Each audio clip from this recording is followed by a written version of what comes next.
Mike here with Camo Chair Productions. I just got back from the marsh with a couple tasty wood ducks here. Now you're going to notice these birds are plucked. They're not breasted out.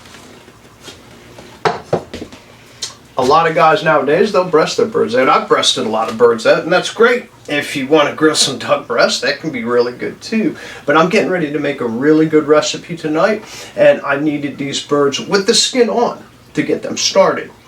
So I wanted to take a minute and talk to you about how to pluck your ducks. When you're ready to get started, you want to get yourself a pair of heavy-duty shears. Go ahead and cut the wings away right at the shoulder, if you will, right where they join the body. Just go ahead and take your shears and cut the wings away from the rest of the bird. Turn your attention to the legs. You're going to want to remove them at the knee joint, right where the feathers stop and the scaly portion of the leg begins. Once you've accomplished that, we're going to turn the bird over and get started with the ventral area and the tail. Just go ahead and start pulling the feathers and down at it. The skin's real tough, it won't tear, so you can use plenty of force. Just clean that whole area up.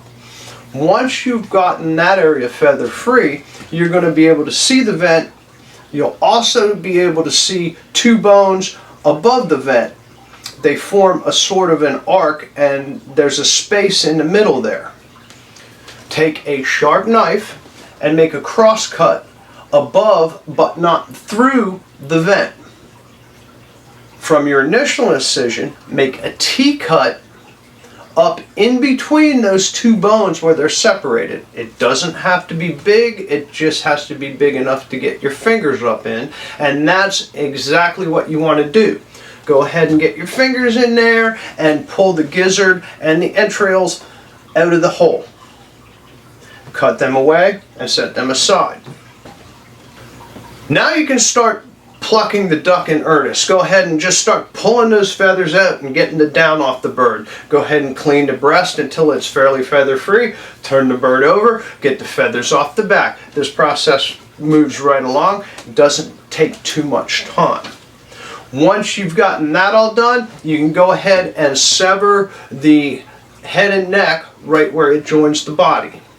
Now there's one more thing you want to cut away. On the tail of a duck, there's a preen gland that's very oily and greasy. Go ahead and cut that little tip off the tail of the bird too. It'll make your duck taste a lot better when you're done. Now the lungs on a duck grow tight to the back against the ribs. So you're going to want to bring your duck inside at this point and get it in the sink and get some really cold water running.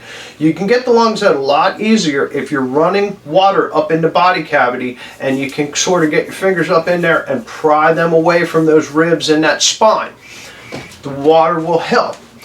Once you've gotten the lungs free, go ahead and turn your attention to the neck. You're going to want to get the crop and any other veins and stuff that have been left behind. Go ahead and get the stuff out of there too.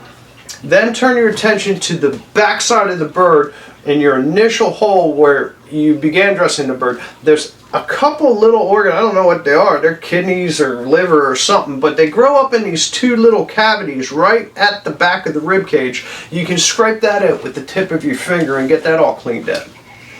Now I always like to take and get the bird rinsed out really well until the water comes back clean and there's no more blood coming out. And I like to stick my finger in the hole in the neck, run water into the body cavity, and just continually dump that out until it's clean.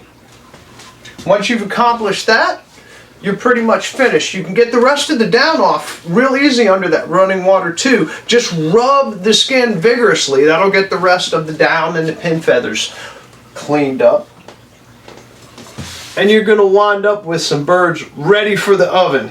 Now I'm going to get started preparing these for dinner, and I'll have that video ready shortly. So y'all make sure you subscribe to us on YouTube.